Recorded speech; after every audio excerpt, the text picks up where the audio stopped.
যেসব আপদের নখে nail polish লাগানোর অভ্যাস আছে, আজকের ভিডিও তাদের জন্য। এক বোন আমাকে ইনবক্সে পাঠিয়েছেন, আমি কিছুদিন আগে আমার বড় খালার বাসায় বেড়াতে গিয়েছিলাম। খালার ধর্মীয় জীবন বরাবর আমাকে ভাবিয়ে তোলে। তিনি খুব পরহেজগার, নামাজ রোজা ঠিকমতো করেন, মুখে সবসময় কোরআনের আয়াত অথবা কোনো হাদিস ভাসে। এক বিকেলে আমি যখন আয়নার সামনে দাঁড়িয়ে হাতে পায়ে নেল পালিশ দিচ্ছিলাম, খালা হঠাৎ এসে পাশে দাঁড়িয়ে বললেন, মিতালি মা, নেল পালিশ দিস না, এটা ওজোর বাধা। আমি একটু হেসেই বলেছিলাম, খালা, এখন তো সবাই দেয়, রিমুভার দিলে উঠে যায়, তো এত ভয় দেখায়ও না। খালাও চুপ করে গিয়েছিলেন, হয়তো কেবল আল্লাহর কাছে দোয়া করেছিলেন এই মেয়ে যেন একদিন নিজে বুঝে। তারপর কয়েকদিন পরে ঘটলো এক এমন ঘটনা, যেটা চোখের সামনে দেখার পর আজও আমি রাতে ঘুমাতে গেলে সেই দৃশ্য মনে পড়ে, গা শিউরে ওঠে। খালার পাশের বাড়ির এক চেনা মহিলা, ভদ্র পর্দাশীল, সাদালাপি, হঠাৎ রাত একটায় মারা গেলেন। স্বাভাবিক মৃত্যু। সবাই ভাবছিল সকালে জানাজা হবে, জোহরের দিকে মাটি দেওয়া হবে। মরদেহটা রাখা হলো বরফের উপর। পুরো ঘরে কান্নার শব্দ, শোকের বার যেন ঘরে ভেঙে পড়বে এমন।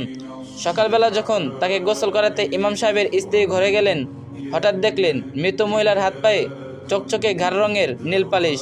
তিনি কোনো কথা না বলে বাইরে এসে স্বামীকে ডাকলেন, খুব আস্তে কানে বললেন, আপনারা গোসল দিচ্ছেন, কিন্তু ওনার সাথে নীল পালিশ।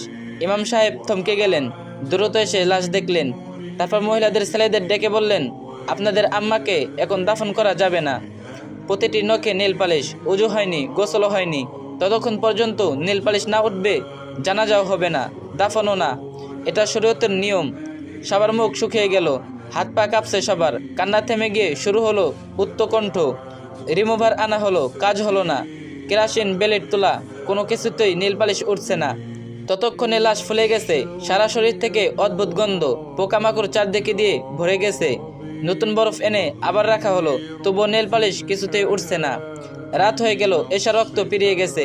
একজন মা স্ত্রী মুসলিম নারী মাটির অপেক্ষায় কষ্ট পাচ্ছেন।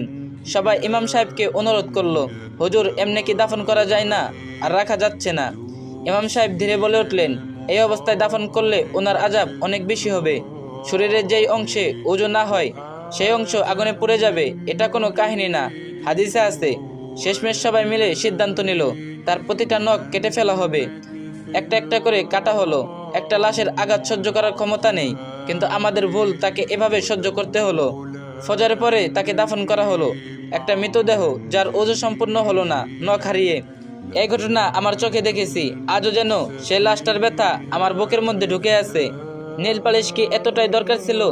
একটা গা শিউরে ওঠা মৃত্যু, আর একটা লাশ যার জানাজা আটকে গেল শুধু আমাদের একটুখানি অবহেলায়। আজও আমি আর